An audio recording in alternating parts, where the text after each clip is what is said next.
When the Rolling Stones performed on the Ed Sullivan Show in 1964, they stunned the country. It was almost time for the British invasion.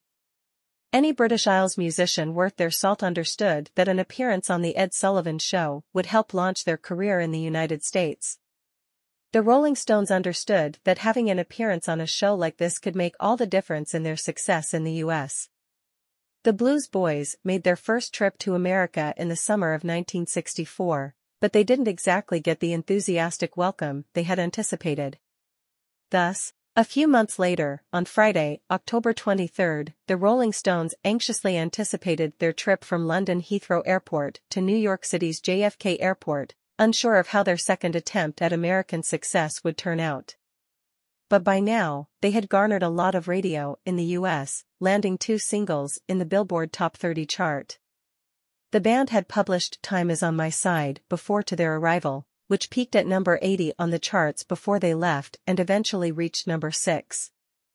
A highly sought-after position as the featured musical guest on the Ed Sullivan Show, where the Beatles made their first US debut in February of that same year, was the difference with their second trip to America, though. The Rolling Stones had their chance to become household names now. Upon their arrival, the band had the entire floor to themselves to practice for their upcoming breakthrough concert while staying at the Hotel Astor, which has a view of Central Park. In addition to fulfilling various media commitments along their journey, they performed 2 gigs at the East 14th Street Academy of Music on Bill Wyman's 28th birthday, despite their management's insistence that it was his 23rd. Though the original plan was only for one event, the demand was so great that another was scheduled right away. It seems that they had already had an impression on the urban residents. The Rolling Stones then made an appearance on the Ed Sullivan Show on October 25, 1964, where they played 2 of their most recent songs. They began with Around and Around, then played their newest hit, Time Is On My Side. 20 minutes later, the guys caused their parents to lose their cool, enthralled teenage ladies across the nation, and threw the audience into a frenzy.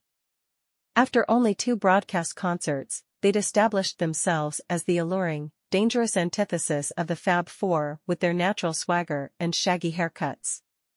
The ordinate and almost inaudible sound of girls yelling in the crowd makes it difficult to hear them perform. Mick Jagger thereafter stated, "Ed told us that it was the wildest, most enthusiastic audience he'd seen any artist get in the history of his show." A few days later, he sent us a note that read, "I've gotten thousands of emails from teens expressing how much they loved your performance, but hundreds of letters from parents complaining about you." Parents naturally grumbled. Furthermore, the media at the time tended to support the conservative viewpoint of adults. According to a Canadian newspaper, Ed Sullivan wrote to say he agreed with my assessment of the Stones as a dirty bunch and to promise he won't take them back. Ed assures me, so help me, the messy Stones will never again darken our doorways, and that gives me hope. Just a few months after making his alleged promise, Ed Sullivan invited the Rolling Stones back, and the rest is history.